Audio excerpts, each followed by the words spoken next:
Hi hello എൻ്റെ എല്ലാ കൂട്ടുകാർക്കും എൻ്റെ പുതിയ വീഡിയോയിലേക്ക് സ്വാഗതം. അപ്പോൾ ഇന്ന് ഞാൻ ഒരു ഡിന്നറിൻ്റെ വീഡിയോ ആയിട്ടാണ് നിങ്ങളടുത്ത് വന്നേക്കുന്നത്. അപ്പോൾ എല്ലാവരും വാ, നമുക്ക് വീഡിയോയ്ക്കകത്ത് പോകാം. അപ്പോൾ ഇതാ ഞാൻ ഒരു മിക്സിയുടെ ജാർ എടുത്ത് വെച്ചിട്ടുണ്ട്. ഞാൻ ഇന്ന് ഗോതമ്പ് കൊണ്ടുള്ള നല്ല അടിപൊളി ഒരു സോഫ്റ്റായിട്ടുള്ളൊരു അപ്പം ഉണ്ടാക്കാനാണ് പോകുന്നത്. അപ്പോൾ ആ ജാറിൽ ഞാൻ 1 കപ്പ് വെള്ളം ആദ്യം ഒഴിച്ച് കൊടുത്തു. ആവശ്യത്തിനുള്ള ഉപ്പും 1.5 ടീസ്പൂൺ പഞ്ചസാര ഇട്ട് കൊടുത്തിട്ടുണ്ട്. അതിലേക്ക് ആവശ്യത്തിനുള്ള ഗോതമ്പ് പൊടി, ആശീർവാദ ആട്ട ഞാൻ എടുത്തേക്കുന്നത് അതിട്ട് കൊടുത്തു. 1 കൈപ്പിടി തേങ്ങ ഇട്ട് കൊടുത്തിട്ടുണ്ട്. ഇനി നമുക്ക് ഒരു ഇച്ചിരി ഈസ്റ്റ്, ഒരുപാട് വേണ്ട, ഒരിച്ചിരി ഈസ്റ്റും കൂടെ ഇട്ട് ഒരു 1/4 ടീസ്പൂണൊക്കെ മതിയാവും. അതിന് ശേഷം നമുക്കിത് നല്ലപോലെ ഒന്ന് അടിച്ചെടുക്കണം. അപ്പോൾ ഇതാ നമ്മുടെ മാവ് ഇവിടെ റെഡി ആയിട്ടുണ്ട്. ഇതിന് പ്രത്യേകിച്ച് മാവിൻ്റെ അളവ് പറയാൻ ഞാനിപ്പോൾ ഏകദേശം ഒരു 10 അപ്പത്തിനുള്ള മാവാണ് ഞാൻ അടിച്ചെടുത്തേക്കുന്നത് കേട്ടോ. അപ്പോൾ അത്രയും മതിയാവും. ഞങ്ങൾക്ക് കൂടുതൽ വേണമെന്നുള്ളവർ അതനുസരിച്ചുള്ള അളവ് കൂട്ടുകയും കുറയ്ക്കുകയൊക്കെ ചെയ്യാം. അപ്പോൾ എന്നിട്ട് ഇത് നല്ലപോലെ ഒന്ന് സ്പൂണ് കൊണ്ട് നമുക്ക് കലക്കി മാറ്റി വയ്ക്കാം. ഇപ്പോൾ ഒരു 6 മണിക്കൊക്കെ ഇത് അടിച്ച് വെച്ചിട്ടുണ്ട്. ഞാൻ ഒരു 8 മണിയൊക്കെ ആകുമ്പോഴായിരിക്കും, പ്രാർത്ഥനയൊക്കെ കഴിഞ്ഞിട്ട് 8 മണിക്കൊക്കെ ആയിരിക്കും ഇത് ഉണ്ടാക്കുന്നത്. അപ്പോൾ അതിനായിട്ട് ഒരു കറിയും കൂടെ ഇവിടെ റെഡിയാക്കാൻ പോവാം. അപ്പോൾ അതിൽ 2 ടീസ്പൂണ് മല്ലി ഞാൻ ഇട്ട് കൊടുത്തിട്ടുണ്ട്. പച്ചമല്ലി കഴുകി വൃത്തിയാക്കി വെച്ചത്, ഒരു 6 വറ്റൽമുളക്, 1 കൈപ്പിടി തേങ്ങ, 1 ടീസ്പൂണ് പെരുംജീരകം, ഇത്രയും ഇട്ട് കൊടുത്ത് നമുക്കിത് നല്ലപോലെ ഒന്ന് മൂപ്പിച്ചെടുക്കണം, കരിഞ്ഞു പോകാതെ. ഇരുമ്പ് ചട്ടിയാണ് ഞാൻ വെച്ച് കൊടുത്തേക്കുന്നത്. അപ്പോൾ ഇരുമ്പ് ചട്ടിക്ക് ഒരു പ്രത്യേകത, ഭയങ്കര ചൂടായിരിക്കും. അപ്പോൾ ചട്ടി ചൂടായി കഴിയുമ്പോൾ തീ സിമ്മിലിടുക. അതിന് ശേഷം വറുത്ത് മാറ്റി വയ്ക്കുക. മാറ്റി വെച്ചിട്ടുണ്ട് ഇപ്പോൾ ഞാൻ. ഇനി നമുക്ക് ഈ കറിക്ക് വേണ്ടുന്ന സാധനം ഒന്ന് വഴറ്റിയെടുക്കുക. അപ്പം നല്ല അടിപൊളി ഒരു കിഴങ്ങ് കറി, പഴയ ടേസ്റ്റിലൊക്കെ ഉണ്ടാക്കുന്നത്. അപ്പോൾ ചെറുതായിട്ട് ഞാൻ ചെറിയ വ്യത്യാസങ്ങൾ വരുത്തുന്നുണ്ട് മാത്രം. അപ്പോൾ ഒരു 3 ടീസ്പൂണ് എണ്ണ ഒഴിച്ചതിന് ശേഷം കടുകിട്ട് പൊട്ടിച്ചു. അതിലേക്ക് ഒരു വലിയ സവാള ഞാൻ എടുത്ത് വെച്ചിട്ടുണ്ട്, നീളത്തിലരിഞ്ഞത്, അതിട്ട് കൊടുക്കുക. അതിന് ആ സവാളയ്ക്ക് ആവശ്യത്തിനുള്ള ഉപ്പും കൂടെ ഇട്ട് കൊടുത്തതിന് ശേഷം നമുക്ക് അത് നല്ലപോലെ ഒന്ന് വഴറ്റിയെടുക്കണം. അപ്പോൾ നല്ല അടിപൊളി ഒരു കിഴങ്ങ് കറി കേട്ടോ. എല്ലാവരും ഒന്ന് ഉണ്ടാക്കി നോക്കണേ.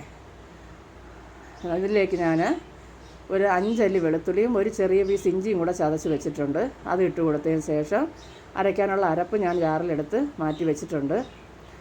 അപ്പോൾ അതിലേക്കിനി ഒരു 4 ഉരുളൻകിഴങ്ങ്, നിങ്ങളുടെ ആവശ്യത്തിനനുസരിച്ച് സാധനങ്ങളൊക്കെ കൂട്ടുകയും കുറയ്ക്കുകയും ചെയ്യുക. അപ്പോൾ അതും കൂടെ ഒന്ന് ഇട്ട് കൊടുത്ത് ഒന്ന് വഴറ്റിയതിന് ശേഷം ആവശ്യത്തിനുള്ള വെള്ളം ഒഴിച്ച് ഞാൻ വേഗം വെച്ചായിരുന്നു. അപ്പോൾ ഇപ്പോൾ അത് നല്ലപോലെ വെന്ത് വന്നിട്ടുണ്ട്. അതിലേക്ക് 1 തക്കാളി പേസ്റ്റായിട്ട് ഞാൻ അടിച്ച് വെച്ചിട്ട്, അരിഞ്ഞ് വേണമെങ്കിൽ ഇട്ട് കൊടുക്കുക. അപ്പോൾ ഞാൻ തക്കാളി ഇങ്ങനെ മൊത്തത്തിൽ കാണാതിരിക്കാൻ വേണ്ടിയിട്ട് അടിച്ച് ചേർക്കുന്നത് കേട്ടോ. അപ്പോൾ അത് നല്ലപോലെ ഒന്ന് വറ്റി വന്നതിന് ശേഷം നമ്മൾ അരച്ച് വെച്ചിരിക്കുന്ന അരപ്പ് നമുക്ക് ഇട്ട് കൊടുത്ത് നമ്മുടെ ആവശ്യത്തിനനുസരിച്ച് എത്ര നമുക്ക് ചാറ് വേണമെന്ന് വെച്ചാൽ അതിനുള്ള വെള്ളം കൂടെ നമുക്കിതിൽ ഒഴിച്ചു കൊടുക്കണം. ഇനി നമുക്കിതിന് ഉപ്പും ആവശ്യത്തിനുള്ള ഉപ്പൊക്കെ ചേർത്ത് കൊടുത്ത് അടച്ച് വെച്ച് തിളപ്പിക്കണം. അപ്പോൾ നിങ്ങൾ എൻ്റെ വീഡിയോ കാണുമ്പോൾ ദയവ് ചെയ്ത് എല്ലാവരും ഫുൾ വീഡിയോ ഒന്ന് കാണണേ. അതിനുശേഷം ഞാനൊരു ചെറിയ സ്പൂണിന് 1 സ്പൂണ് പഞ്ചസാര ഇതിലൊന്ന് ഇട്ട് കൊടുക്കുന്നു. ഒരു ചെറിയൊരു രുചി വ്യത്യാസം, നല്ലൊരു ടേസ്റ്റ് കിട്ടുക, എരിയും എല്ലാം ഒന്ന് ബാലൻസ് ചെയ്യത്തക്ക രീതിയിൽ ഒരിച്ചിരി പഞ്ചസാര കേട്ടോ. അത് വേണമെങ്കിൽ, അല്ലെങ്കിൽ അത് ഒഴിവാക്കാം. അപ്പോൾ ഫുള്ളായിട്ട് എൻ്റെ വീഡിയോ കണ്ട് എന്നെ സപ്പോർട്ട് ചെയ്യണം. ആരും പകുതി വെച്ച് ഇറങ്ങിപ്പോകരുത് കേട്ടോ. അപ്പോൾ ഇതാ നമ്മുടെ കറി ഇപ്പം നല്ലപോലെ തിളച്ച് റെഡിയായി വന്നിട്ടുണ്ട്. അപ്പോൾ ഇന്നത്തെ ഞങ്ങളുടെ ഡിന്നർ എന്ന് പറയുന്നത് നല്ല സോഫ്റ്റായിട്ടുള്ള ഗോതമ്പ് കൊണ്ടുള്ള അപ്പവും കിഴങ്ങ് കറിയും.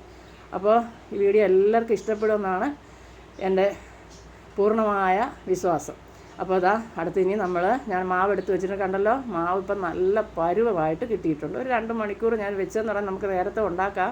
പ്രാർത്ഥനയൊക്കെ കഴിഞ്ഞിട്ട് ഇവിടെ കഴിക്കുന്നത്, അതുകൊണ്ടാണ് താമസിച്ചുണ്ടാക്കുന്നത് കേട്ടോ. അപ്പോൾ അതാ ഇരുമ്പേട്ടിയാണ് ഞാൻ എടുത്തേക്കണേ. ഈ അപ്പമൊക്കെ ഉണ്ടാക്കുമ്പോൾ ഇരുമ്പേട്ടിയിൽ ഉണ്ടാക്കുമ്പോൾ ഒരു പ്രത്യേക രുചിയാണ്. അപ്പോൾ ഞാൻ അതിന് നല്ലെണ്ണ തേച്ച് കൊടുത്തതിന് ശേഷം അതിലേക്ക് ആവശ്യത്തിനുള്ള മാവ് ഒഴിച്ച് ചുറ്റിച്ച് വെക്കുന്നുണ്ട്. നല്ല അടിപൊളിയായിട്ട് അപ്പം ഉണ്ടായിട്ടുണ്ട്, നല്ല സ്മൂത്തായിട്ടുള്ള അപ്പം. അപ്പോൾ ഇതും ഈ ഒരു അപ്പവും ഇച്ചിരി 1 2 നമുക്ക് ആവശ്യത്തിനുള്ള അപ്പവും എടുത്ത് ഇച്ചിരി കിഴങ്ങ് കറി ഒഴിച്ച്, അതല്ലെങ്കിൽ മീൻകറി ഉണ്ടെങ്കിൽ പറയും വേണ്ട, ഗോതമ്പ് കൊണ്ടുള്ള പുട്ടോ അപ്പത്തിനൊക്കെ മീൻകറി അടിപൊളി ടേസ്റ്റാണ്. എന്തായാലും ഇന്ന് കിഴങ്ങ് കറിയാണ്. അപ്പോൾ ഞങ്ങൾ ഇതൊക്കെ കൂട്ടി ഒന്ന് കഴിക്കാൻ പോവാം കേട്ടോ. അപ്പോൾ കണ്ടല്ലോ, അപ്പോൾ നല്ല പരുവായിട്ട് പൂ പോലെ ഇളകി വരുന്നുണ്ട്. അപ്പോൾ നിങ്ങളെല്ലാവരും ഇതുപോലെ ഒന്ന് ഉണ്ടാക്കി നോക്കണേ. അതുപോലെ തന്നെ നിങ്ങൾക്ക് ഈ വീഡിയോ ഇഷ്ടപ്പെടുവാണെങ്കിൽ നിങ്ങളുടെ കൂട്ടുകാർക്കെല്ലാം വീഡിയോ ഒന്ന് ഷെയർ ചെയ്ത് കൊടുക്കണം കേട്ടോ. അപ്പോൾ കണ്ടല്ലോ, നമ്മുടെ അപ്പം ഇവിടെ റെഡിയായി കിട്ടിയിട്ടുണ്ട്. അപ്പോൾ എൻ്റെ ചാനൽ ഇഷ്ടപ്പെടുവാണെങ്കിൽ എൻ്റെ ചാനലൊന്ന് സബ്സ്ക്രൈബ് ചെയ്യാനും അതുപോലെ തന്നെ ഷെയർ ചെയ്യാനും ലൈക്ക് ചെയ്യാനൊന്നും മറന്നു പോകരുതേ. അടുത്ത വീഡിയോയിൽ കാണുന്നത് വരെയും ബൈ.